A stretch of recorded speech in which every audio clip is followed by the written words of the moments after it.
ఇప్పుడు బచ్చల కూర పచ్చడి చూపిస్తున్నాను ఎలా చేయాలో.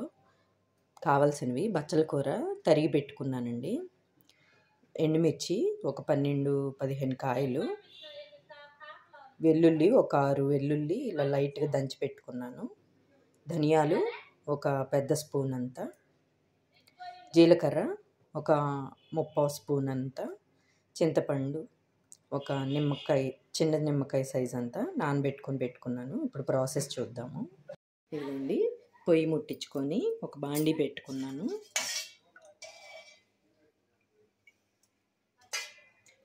ఒక 2 స్పూన్లు ఆయిల్ వేసుకుందాము. ఆయిల్ హీట్ అయింది కదా, ఇప్పుడు ఎండుమిర్చి వేసేసుకున్నాము, ధనియాలు కూడా వేసేసుకున్నామండి,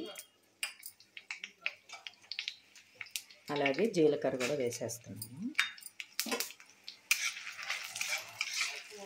ఇవి వేయించుకొని పక్కకు తీసి పెట్టుకున్నాము. ఇదిగోండి, మిరపకాయలు అన్నీ వేగినవి నేను కప్పులోకి తీసేసుకున్నాను. ఇప్పుడు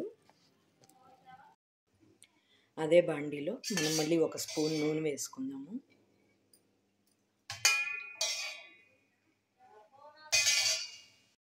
ఈ నూనెలో ఇప్పుడు బచ్చల కూర వేయించేసుకున్నాము. ఇది బాగా దగ్గరకు వచ్చేదాకా వేయించేసుకున్నాము.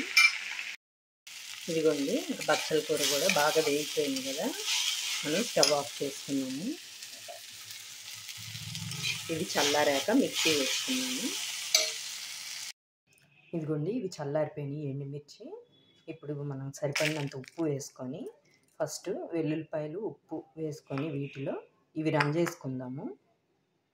ఇదిగోండి, ఎండుమిర్చి రంజేసుకున్నాం కదా, ఇప్పుడు చింతపండు వేసేసుకొని ఒకసారి మొత్తం తిప్పేసుకుందాము.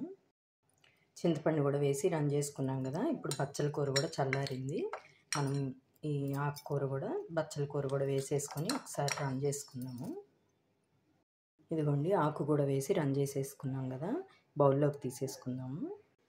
ఇదిగోండి, ఎంతో టేస్టీగా చుక్కకూర పచ్చడి రెడీ అయిపోయింది. వేడి వేడి అన్నంలో పచ్చడి కొంచెం వేసుకొని నెయ్యి వేసుకొని తినండి, ఎక్సలెంట్ ఉంటుంది టేస్ట్. నిజంగా నేను చెప్పిన ప్రాసెస్లో చేయండి, చాలా టేస్టీగా ఉంటుంది.